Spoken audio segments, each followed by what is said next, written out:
দাঁড়া দিচ্ছি। এই তো 10 টাকা পেয়ে গেছি, স্কুল যাওয়ার সময় নিয়ে যাবো।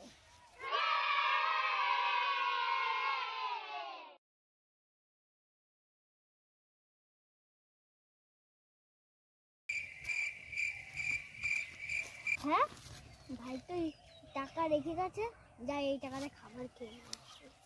Oh no!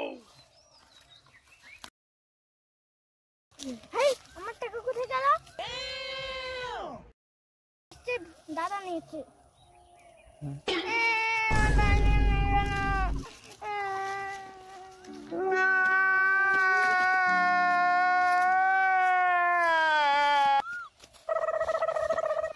হ্যাঁ ভাই কি শেষ কেন?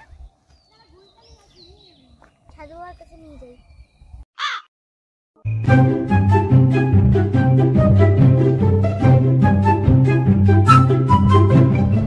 ঠাকুর আমাদের ভাইটাকে সুস্থ করে দাও, ঠাকুর আমার ভাইকে ঠিক করে দাও, ঠাকুর। বাচ্চা তুই ওর 10 টাকা খেয়ে ফেলেছিস, ওই জন্যই ও মারা গেছে। আমি তো 10 টাকা খাইনি, এই যে 10 টাকা। এই আমি তো ভাঙি করতেছিলাম, 10 টাকা।